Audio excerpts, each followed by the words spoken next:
favorite thing about NSA?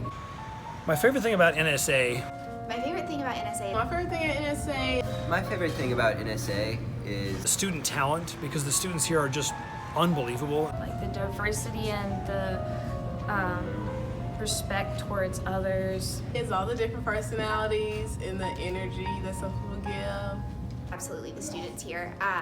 We have the most kind and creative people in this building. Every single time I talk about work, students are the first thing that I lead with. They are some of the most hilarious people I've ever met. There are people who come and volunteer in the summer to help me set up my classroom without me even asking anyone. We just truly have some of the best people in the districts. the open environment and how friendly everyone is to each other. It really makes you feel welcomed, and I've never seen any bullying or anything. It's just a great experience. Yeah, so better funding would be really important for me personally, because we have whiteboards that are not really whiteboards at NSA, and that's a major problem, because you go to any other high school in Metro and they have these beautiful brand new whiteboards. And then you come to NSA and we have things called shower board, which don't erase very well. The students can't even read what's written on the boards. It's horrible shape. And so we desperately need this money at NSA to actually buy real whiteboards throughout the school.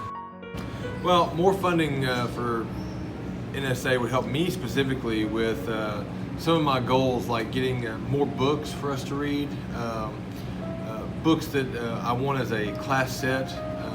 A lot of times we have to scrounge and we have to ask other schools to get books unless we already have those books. But one of the great things about literature is that always moving into a different direction, because if we just teach the same books over and over and over again, then it gets kind of stale and boring, even for us teachers.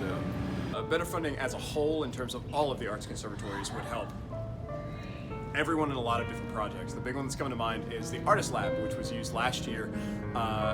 The materials, a lot of the materials, the curtains, those sorts of things, went with the person who owned them, and they're not here anymore. So we're going to have to try to figure out a way to find the funding to get those curtains and to get more sound equipment and light equipment and that kind of stuff.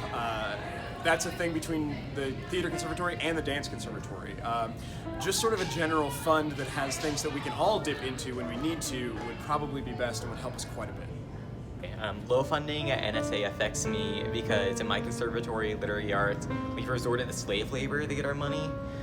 For the last few Christmases, I've had to wrap gifts at Barnes & Noble's for people trying to buy presents for their families. And I do not know how to wrap gifts, and it is miserable and it is cruel, but it's how we get the $50 in order to have snacks at our literary nights. So it's quite necessary, and whenever we try to go on field trips, the money would be nice, because the last times we've been on field trips, we are able to afford a bus ride to McDonald's, but we have to walk back from McDonald's, which is about a 1.5 mile walk, which can be agonizing to some of the people who have just finished eating 20 McNuggets there. Low funding affects me and guitar students because we don't have up-to-date technology to do all the things we want to do. Also, being an actor, we can't afford specific types of lighting or costumes, and we have to ask around for, like free or low-budget costumes. And I remember our first theater teacher had to pay for props out of her own money, which is not okay. The school should pay for that, but we can't. Better funding would definitely help me as a teacher, because I'm in the English department and we often don't have enough books for our students to take home to do their homework, and sometimes we don't even have enough books for a class set, so people end up sharing them, and that's really, really hard, because I want people to be able to write in their books and really enjoy them and get to know them, and I'm not able to do that, so I would love to just have access to more books. Story about a student. Okay, I'm not gonna name names. One of the things that's always, difficult as an art form that does auditions, okay, be that dance, theater, what have you. One of the toughest things is to put up that cast list and know that not everybody got the role that they wanted. One of the things that we ended up doing last year before the musical was we did our auditions before Christmas break. So we put the cast list up only a couple of days before the end of the semester, and I threw it up at 3 o'clock and ran out the back door And I had a few students who definitely were very frustrated with the results of that casting. A lot of students that were happy with what they got, be it what they wanted or not. But then we all got to go have some time with our friends and our family over Christmas break, and we came back, and that ensemble was one of the strongest ones that I've ever worked with, regardless of those people that initially weren't incredibly thrilled. They came around and really did some amazing work. So it's more of a story about the student body, but that's where we are.